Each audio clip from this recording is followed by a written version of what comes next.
Seguimos, chicos, chicas. Bien, entonces decía, a ver, para conocer de qué enferma la población de tu barrio, o de tu localidad en este caso, esperen que tengo que seguir aceptando gente, todos los registros que usás en tu tarea cotidiana, esto que recién hablábamos, los registros de tomar nota, adquieren gran importancia, ¿no? Entonces, si queremos saber de qué enferma nuestra localidad, y tenemos estadística, tenemos registro de esto, nos va a indicar el camino a seguir, o nos va a dar una idea por qué año tras año las mismas personas, las mismas comunidades, en la misma época del año, enferman de tal o cual motivo, perdón, o tal de cual enfermedad. ¿Tá? Digo, a ver, lo que es la epidemiología es una herramienta súper valiosa de la salud pública, que quedó demostrado en época de pandemia, porque no solamente que sirve para saber qué está pasando en el momento, sino también para planificar acciones en el futuro. Entonces, lo que hay que animarse es a observar, a preguntar y a registrar todo.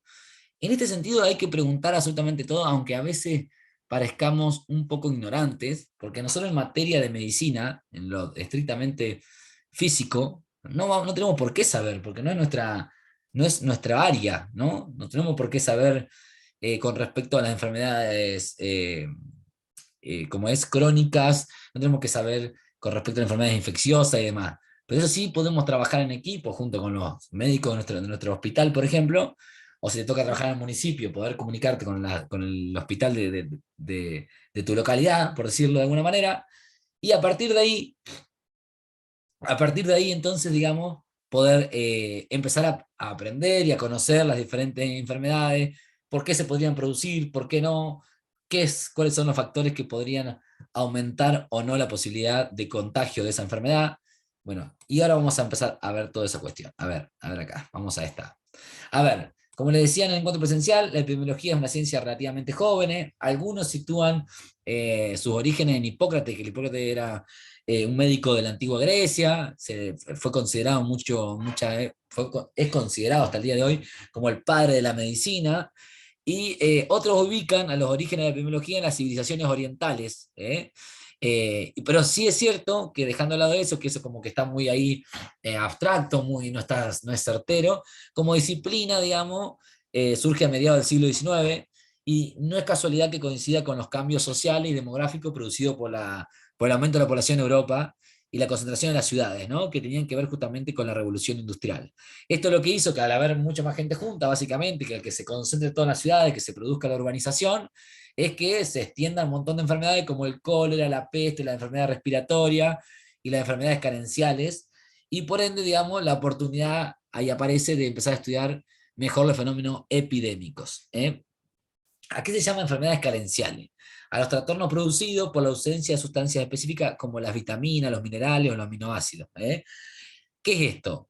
A ver, esta es una definición que usamos mucho los trabajadores sociales o que nos relacionan, porque bueno, cuando hay un sujeto de derecho, sobre todo esto sucede mucho en los niños, que hay niños que creemos que porque tienen un exceso de peso están bien alimentados, y eso es un mito. Vieron que antes las abuelas decían, no, si está gordito es porque está sanito, ¿no? ¿Han escuchado eso? Bueno, puede estar gordito, pero puede estar mal nutrido. Por eso lo que debemos garantizar nosotros, que obviamente no somos especialistas en alimentación, ni mucho menos, pero sí lo que debemos garantizar es un turno, eh, perdón, un turno, es garantizar los controles de niños sanos. ¿Cuál es la herramienta que tenemos los trabajadores sociales para garantizar los controles de niños sanos en los hospitales? Una herramienta fundamental hoy en día. ¿Sabe alguien? ¿Alguien me puede contestar eso? ¿Cuál es la herramienta fundamental que tiene hoy el trabajador social para garantizar el control de niños sanos en un hospital, por ejemplo? Tenemos una herramienta, un programa nacional, digamos. ¿Alguien sabe? ¿Se le ocurre? La AUH. Muy bien, Leandro. Sí, exactamente. La AUH, la Asignación Universal por Hijo, ¿está? Gracias, Leandro. La Asignación Universal por Hijo lo que hace es garantizar el control médico de todos los niños que adquieren, que cobran ese dinero por mes, que obviamente lo cobran los padres, padre, madre o tutor, en su representación, y también garantiza no solamente la cuestión de la salud, sino también garantiza la educación.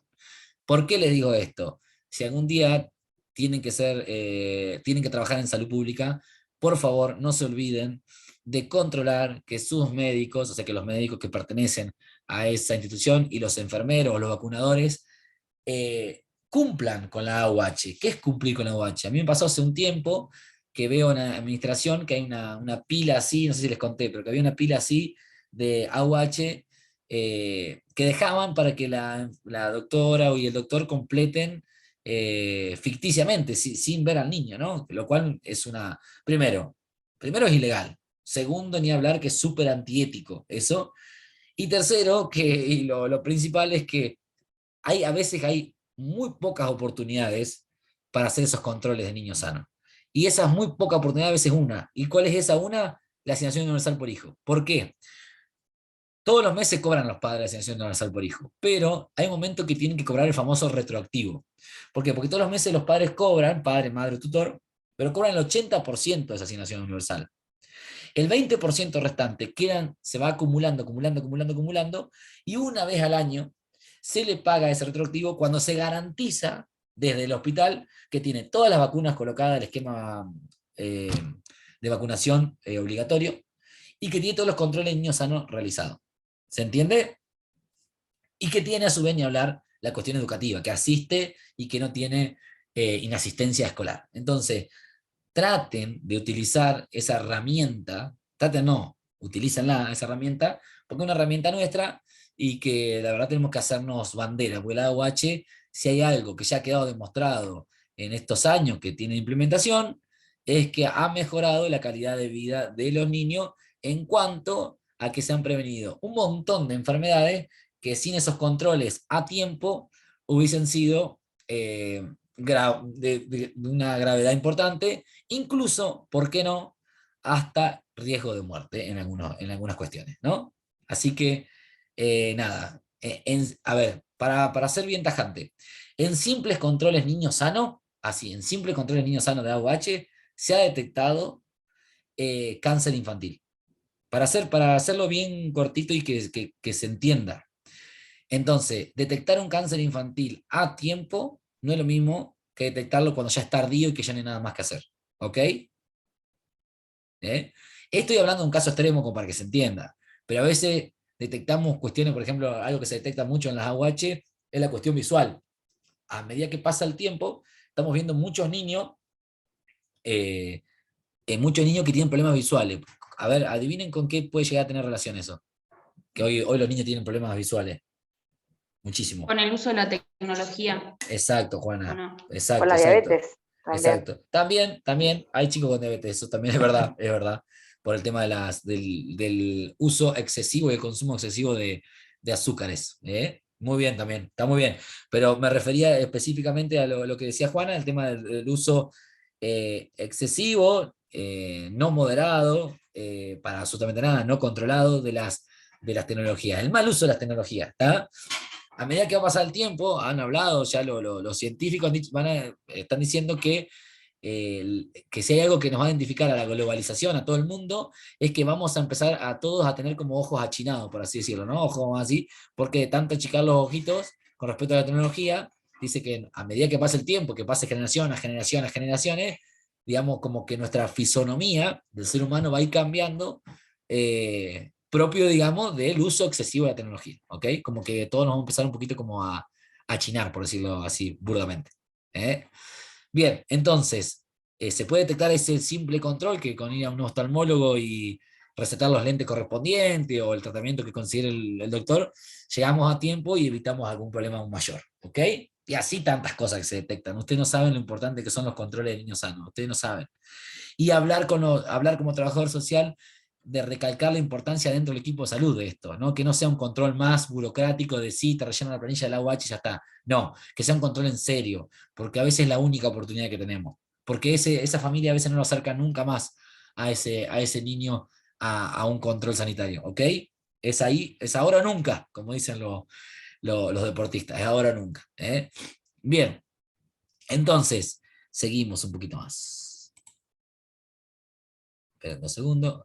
Bueno, entonces, ¿qué es la epidemiología? Como les decía en el encuentro presencial, la epidemiología es la ciencia, digamos, que estudia los procesos de salud y enfermedad que afectan a la población. O sea, lo que va a intentar, a lo que le interesa, digamos, es conocer las características de los grupos que se ven afectados por esos procesos de salud y enfermedad, ¿ok? ¿Cómo se distribuyen esos grupos geográficamente? Y en el tiempo, los eventos de salud y enfermedad. ¿Con qué frecuencia se manifiestan? ¿Cuántas veces se manifiestan esos mismos hechos? ¿Y cuáles son las causas o los factores asociados a su aparición? O sea, hablando más fácil, a la epidemiología lo que le interesa son las causas por las que las enfermedades se difunden en las poblaciones. O sea, la epidemiología lo que va a hacer es estudiar esas causas. Dice, che, esta enfermedad ay, no me sale, se se difundió por toda la población, pero tengo que ver cuál es la causa de eso. O sea, a eso le interesa la epidemiología, buscar la causa, buscarlo por ahí. Por ejemplo, Elkin, que era un epidemiólogo ruso, decía que la epidemiología era la ciencia que estudia las causas de la aparición, ahí está, esa es la palabra que quería, la propagación, no me salía, mantenimiento y descenso de los problemas de salud en poblaciones con la finalidad de prevenirlo o controlarlo. ¿Está? Por eso la epidemiología fue muy importante en época de pandemia, porque lo que detectó que que provocaba la causa del COVID era estar juntos, ¿no? Entonces, ¿qué nos dijeron? Bueno, estemos separados, estemos distanciados, estemos aislados por un tiempo, no nos juntemos, no nos demos besos, no tomemos mates, lavémonos la mano todo el tiempo, cuestiones totalmente básicas, pero que no por ser básicas eran fáciles de hacer, porque la verdad que más, otra cosa, miren si la biología no ha estudiado, que ha quedado demostrado que la propagación ha sido más rápida en Latinoamérica, por ejemplo, por varios factores, pero uno de los factores, ¿saben cuál es? Ustedes van a decir que parece ridículo, pero tiene que ver con algo sociocultural. En Latinoamérica somos mucho más pasionales que los europeos. Somos mucho más afectuosos que los europeos son mucho más fríos, sobre todo los países nórdicos, no hablan de un abrazo, de un beso, de una caricia, ni siquiera obviamente ni hablemos de que conocen el mate, ¿no? Esto de la cuestión de compartir el mate, ¿no? Entonces digo, la biología ha estudiado en época de COVID, en época de pandemia, que en Latinoamérica se propagaba mucho más rápido el COVID, uno de tantos factores, ¿no? Por esta cuestión cultural que teníamos los latinoamericanos de ser pegotes, de ser pasionales, de tener la necesidad de sentir cuerpo con cuerpo, ¿ok? Que no, a nosotros nos cuesta mucho la distancia, ¿no? Nosotros a alguien a alguien que queremos lo abrazamos todo el tiempo, le demostramos nuestro afecto, y otras culturas son un poco más distantes, un poco más frías, un poco más eso, ¿no? Menos emocionales, ¿eh? Bueno, entonces, ¿cuál es la función más importante de la epidemiología? Es determinar la frecuencia es la cantidad de veces que sucede algo, y las tendencias de exposición a factores o marcadores que se asocian con daño o enfermedad. Acá vamos a ver esto. A ver, vamos de vuelta. ¿Cuál es la función de la epidemiología entonces? Determinar la frecuencia, que sería la cantidad de veces, que sucede algo, y las tendencias de exposición a factores, o sea, cuán expuesto está, a factores o marcadores. Ahora vamos a ver la diferencia que se asocian con daño o enfermedad. Miren acá, vamos a esto, vamos acá, vamos a explicar. ¿Qué es una tendencia? ¿Qué quiere decir tendencia de exposición? Nos vamos a referir a cuánto más o menos se encuentra una persona expuesta a determinado factor. Por ejemplo, la exposición de un niño al humo del cigarrillo, si éste vive en un ambiente de fumadores, o sea, si sus padres, abuelos y demás son fumadores, es distinto de aquel que se expone al humo solamente de manera casual, ¿no? Que se expone al humo, no sé, cuando va a la cancha a jugar fútbol y justo el profesor de educación física fuma, ¿no? Entonces se expone casualmente nomás. Distinto es a un niño, que por ejemplo esto hay que tenerlo muy en cuenta, de hecho yo la otra vez tuve que hacer una notificación en la unidad regional de niñez por negligencia, abandono perdón, sí, negligencia, no abandono, negligencia por el hecho de que ya veníamos reiterando a una familia, papá y mamá, que tienen 4 hijos y que fuman dentro de la casa de manera excesiva, no sé, por decir 3 atados cada uno, para que ustedes se den una idea, 3 atados de cigarrillo cada uno, y lo fuman dentro de la casa. Ustedes van a la casa y se nota obviamente totalmente el ambiente de humo de cigarrillo. ¿Y saben dónde se nota más? ¿Saben dónde se nota más? Aunque no lo quieran creer, en las placas, en las placas decimos, che, red de vecino, en las radiografías, en la radiografía de los pulmones, ecografía, radiografía, toda la parte, digamos, de imágenes, diagnóstico por imágenes, de esos niños. Se notan los pulmones tomados como si tuvieran una neumonía cuando no la tienen, y tienen que ver con esto de ser fumador pasivo, ¿ok? Entonces, tuve que notificar a la Unidad Regional de Niñez de que esa familia ha sido notificada varias veces, ha sido recomendada por la doctora, por el doctor, por el trabajador social, por la psicóloga, por los enfermeros, que dejen de fumar dentro, porque ni más ni menos el niño más pequeño ha desarrollado asma con el paso del tiempo, y creen los doctores que tiene que ver justamente con esa exposición constante a ese humo del cigarrillo. ¿Está? ¿Se entiende? ¿Bien? ¿Hasta ahí? ¿Vamos bien? ¿Vamos? ¿Sí? Bueno, sigue un poquito más. ¿Qué es un marcador de riesgo? Esto por ahí no lo han escuchado. Marcador de riesgo son aquellas condiciones que se asocian con un riesgo mayor de que aparezca una determinada enfermedad y que no pueden ser modificados. O sea, el sexo, la edad, la etnia. En cambio, factor de riesgo, que escuchamos mucho los factores de riesgo en época de pandemia, es toda circunstancia o situación que aumenta las probabilidades de una persona contra una enfermedad. A ver, vamos con ejemplo. El grupo de personas fumadoras tiene un riesgo mayor de padecer cáncer de pulmón que el grupo de personas no fumadoras, ¿no? Esto se entiende. Quienes fuman tienen más posibilidades de tener cáncer de pulmón que quienes no fuman, ¿no? Ahí estamos de acuerdo. Ahora, es decir, dice, el cigarrillo es un factor de riesgo. El cigarro es un factor totalmente, ser fumador es un factor de riesgo, también era hasta un factor de riesgo. Todo lo que teníamos en su momento, factor, por ejemplo, los diabéticos eran factor de riesgo en época de COVID, ¿se acuerdan, no? De hecho, la mayoría de las muertes por COVID han sido de pacientes diabéticos. ¿Eh? Tenían un factor de riesgo ahí. Es decir, entonces, el cigarrillo es un factor de riesgo para desarrollar cáncer de pulmón. Sin embargo, que el grupo de fumadores tenga un riesgo mayor de padecer cáncer de pulmón que el grupo de los no fumadores, no implica que todos los fumadores lo desarrollarán. ¿Se entiende? A ver, esto no quiere decir que todos los que fuman van a tener cáncer de pulmón. No, tienen más riesgo. O sea, el factor de riesgo está, pero no es lineal eso. ¿Se entiende? Hay gente que fuma muchísimo y que muere de cualquier otra cosa. Sí, obviamente va a tener afectado el pulmón, pero muere de cualquier otra cosa que y no es cáncer de pulmón. ¿Estamos? ¿Bien? Ahora, la presencia de los factores de riesgo puede ser controlada, dice, y prevenida antes del desarrollo de la enfermedad, mientras que la de los marcadores no puede ser evitada, ya que son características de las personas, como las edades, el sexo, por ejemplo. Acá vamos a ver un ejemplo. Miren esto. Denme 2 segundos. Me fui a la miércoles. Queden 2 segundos. Ah, no, está bien. No, perdón, no era un ejemplo. Esto, está ahí. A ver, una cosa es el factor. El factor de riesgo siempre puede ser controlado y prevenido antes del desarrollo de la enfermedad. Lo que no puede ser evitado es el marcador de riesgo. Yo no puedo cambiar el sexo, no puedo cambiar la edad, ¿no? Por ejemplo, lo que pasaba en la pandemia, ¿se acuerdan que decíamos que población de riesgo, ¿cuál era la población de riesgo? Eran las personas adultas mayores, era una población de riesgo, las personas diabéticas, era una población de riesgo, ¿está? Entonces no lo podíamos cambiar. Ahora bien, hay otros conceptos que son importantes para la epidemiología, como tener en cuenta lo que es un problema de salud. Y acá hay todo un debate sobre qué es un problema de salud y qué no es. A ver, lo que hoy se denomina un problema de salud abarca hoy un montón de condiciones que en la antigüedad, o sea, en la cuestión tradicional de la definición de enfermedad, no estaba. Entonces, podemos decir que, por ejemplo, violencia hoy, sobre todo violencia por motivo de género, accidente de tránsito, tabaquismo, obesidad, adicciones, que ahora se le dice consumo problemático, todas estas con alcance sobre cuestiones de salud, pero no son consideradas patología en sentido estricto en principio. La epidemiología igual lo considera un problema de salud, ¿ok? Ese es uno de los conceptos que integra la epidemiología. ¿Estamos hasta acá? Otra cosa, la epidemiología va a hablar de población.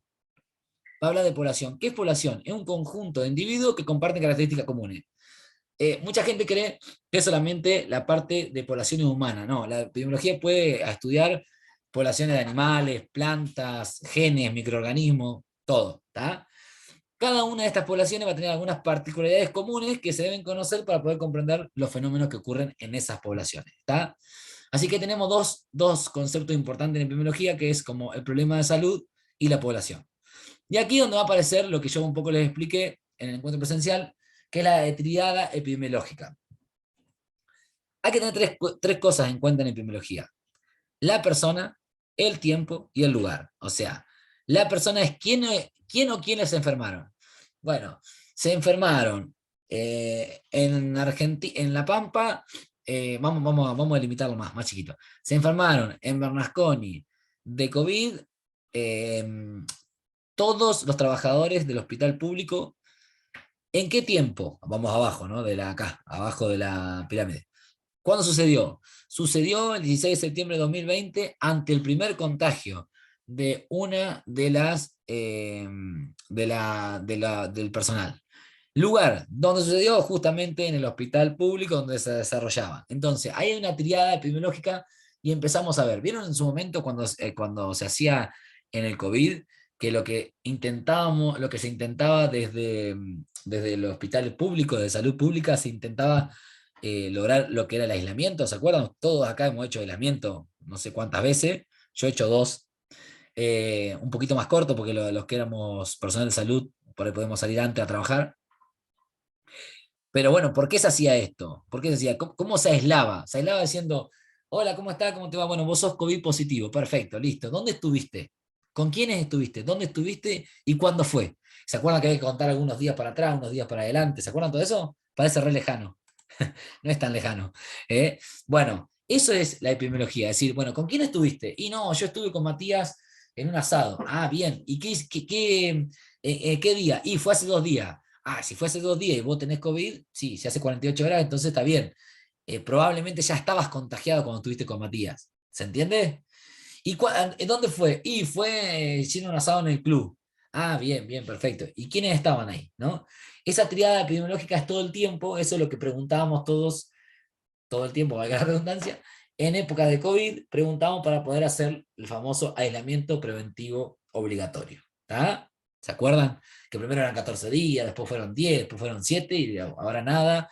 Y el COVID ha pasado a ser parte de nuestras vidas y ya no tenemos ni idea ni si tenemos COVID o no tenemos y ya está. En gran parte, obviamente, por la cuestión de la vacuna que ha venido como a hacer esta inmunidad de rebaño, que ya vamos a ver más adelante qué es lo que quiere decir. Ahora en esto. A ver, entonces acá nos dice, ¿qué rayos es esa cosa? La triada epidemiológica. A ver. Bueno, esto que le estaba explicando recién, en este ejemplo, en esta triada, tenemos que tener en cuenta algunas cuestiones. Cuando hablamos de persona, sexo, edad, raza, estado de nutrición, nivel educacional, ingreso económico, atributo del lugar, ubicación geográfica, latitud, clima, y atributo de tiempo, estacionalidad, tiempo de evolución y momento de aparición.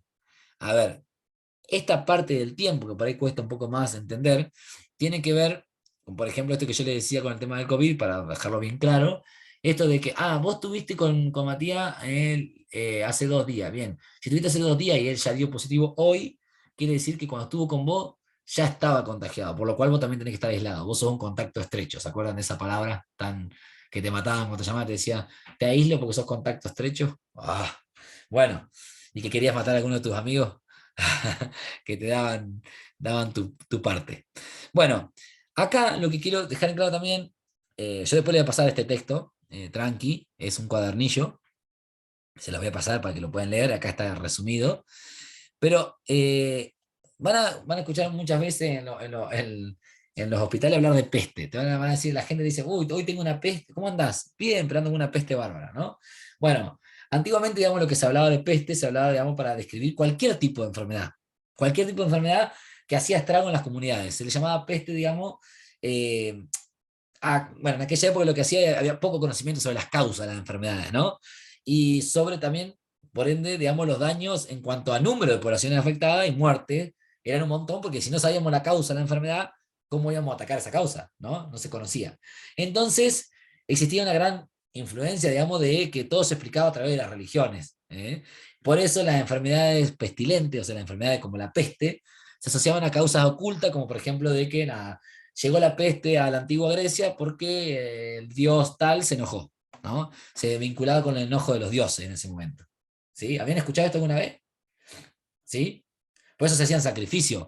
Cuando los dioses se enojaban y traían las pestes, ¿no?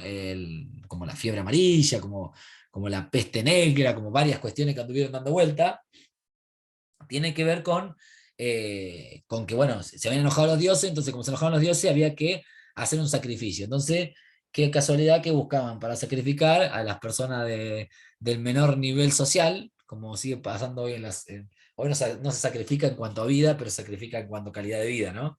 Y también en esa época se hacía eso y se tiraba a la hoguera, digamos, o sea, se quemaba vivo, se ahorcaba, se hacía lo que sea para hacer una ofrenda a los dioses, digamos, para que calmen su enojo, su bravura y bueno, que esa peste desaparezca, ¿no?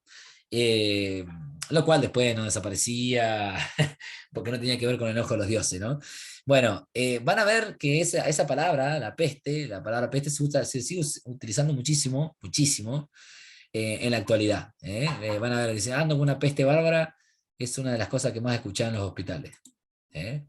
Bien, acá dice, para hacer un poquito de historia, cuando en el año 1854 el médico patólogo Snow describe una epidemia, la del cólera, en la ciudad de Londres, en Inglaterra, lo que observa Snow en ese comportamiento de esa enfermedad es que las características de los que enfermaban y morían por el cólera, lo que pudo establecer es la transmisión de ese cólera. ¿Tá?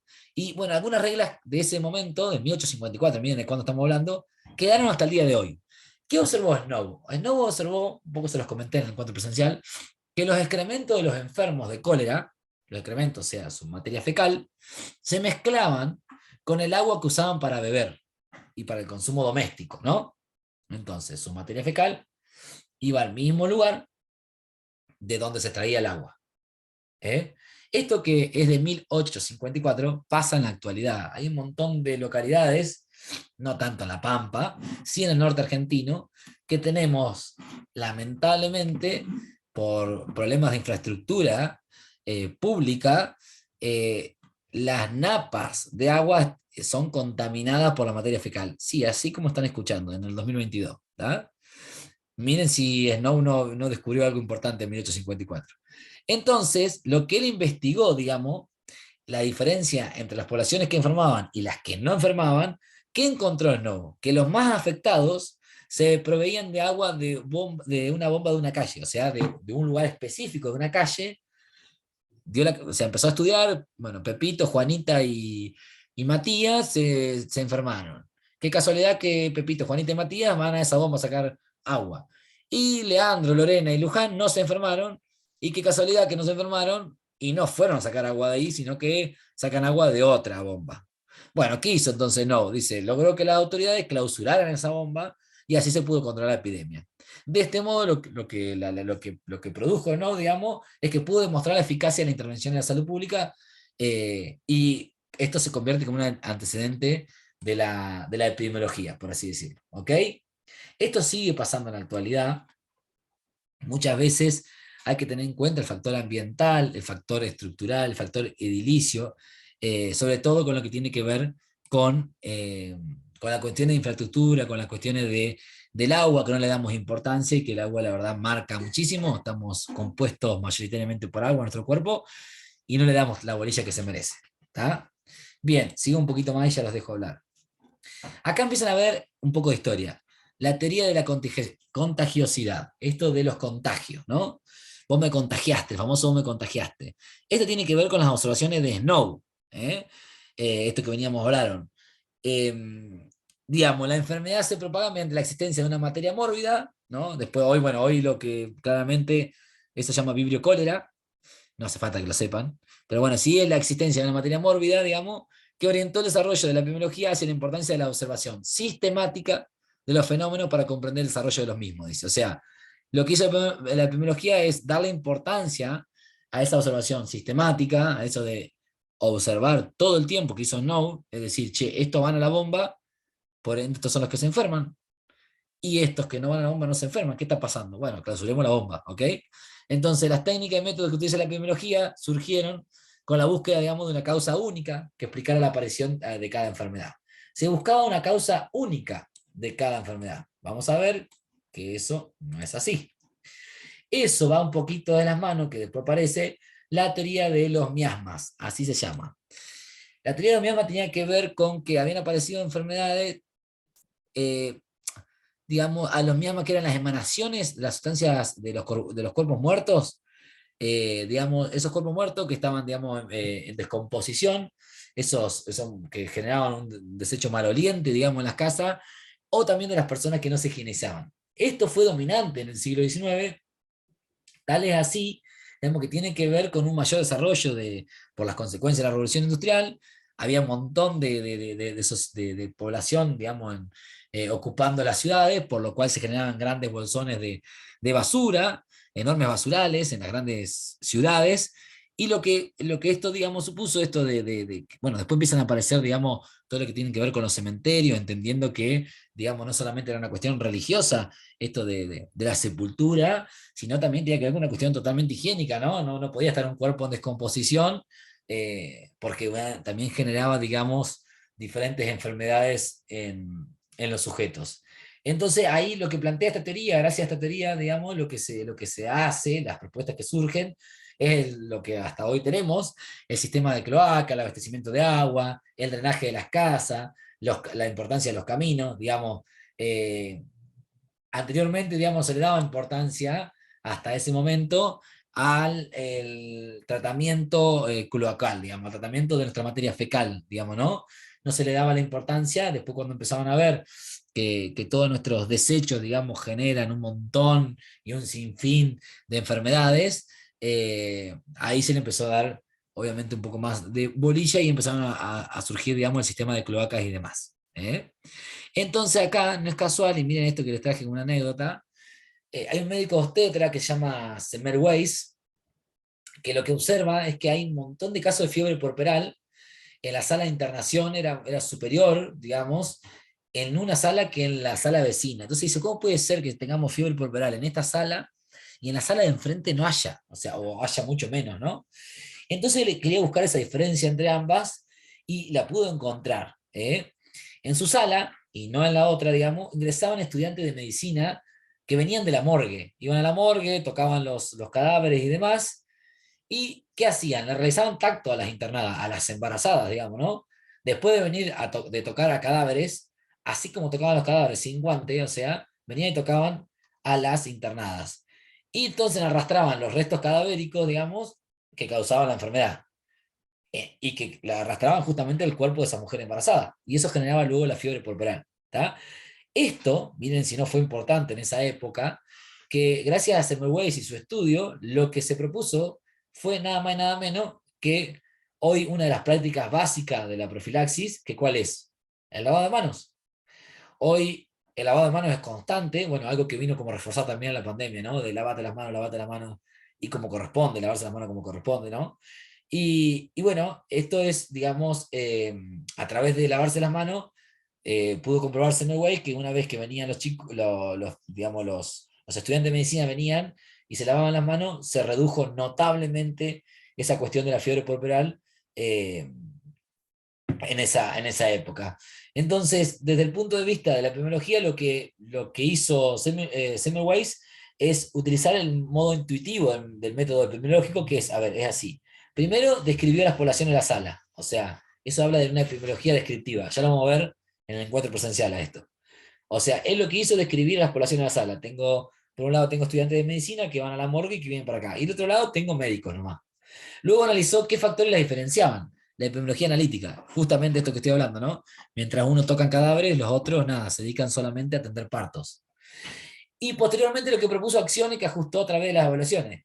Midió la frecuencia de la enfermedad antes y después del lavado de manos. ¿Se entiende? Esos son los pasos de la epidemiología que vamos a ver en el encuentro presencial, pero que esto formó un antecedente histórico. Después de esto aparece lo que se llama la teoría del germen. En el siglo XIX, recién, Louis Pasteur lo que hace es demostrar que algunos procesos de las enfermedades eran debido a la actividad de microorganismos vivos. La causa del germen, digamos, que se vincula con lo que demostró Koch, que es la teoría infecciosa de las enfermedades, y lo que hace ahí es, digamos, la salud se orientó prioritariamente a buscar el germen que produce una enfermedad. O sea, hay un bichito que produce una enfermedad. El mismo COVID, ¿no? O sea, hay un bichito que está produciendo el coronavirus, en este caso el COVID-19, ¿ok?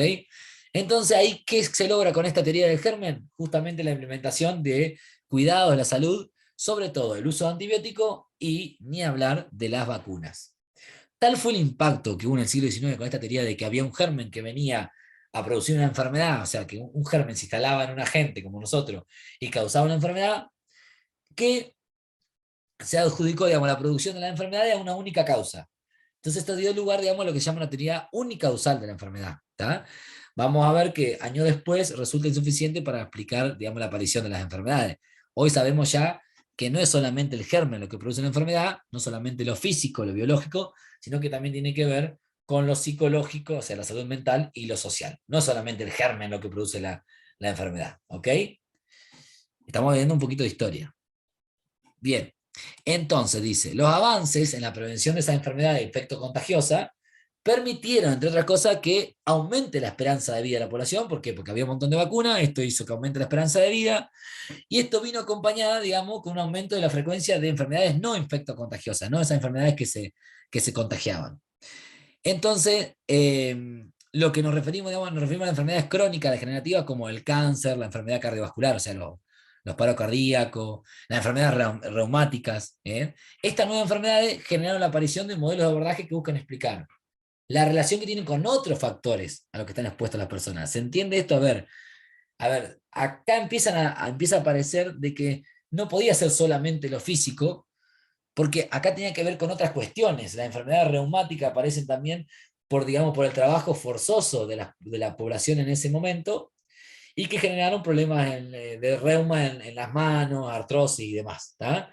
El tema de las enfermedades cardiovasculares, se empezó a entender que no tenía que ver, digamos, los paros cardíacos con la presencia de un germen, para decirlo de alguna manera, sino que tenía que ver con la vida activa de ese trabajador, que antes era un artesano, por ejemplo, y que manejaba sus tiempos y era dueño de su taller, y pasó a ser empleado de un empresario justamente que le exigía que haga tanta cantidad de horas. Eso producía un estrés o un agotamiento mental, psicológico, como quieran llamarlo, y que podía ser un desencadenante de un paro cardiorrespiratorio, por ejemplo. ¿Se entiende esto? O sea, la preocupación de la epidemiología se fue centrando cada vez más en identificar esa asociación de los factores de riesgo con la posibilidad de sufrir un daño. Y ahí terminamos, digamos, con lo que hoy empezamos a ver y demás, que es la red de causalidad.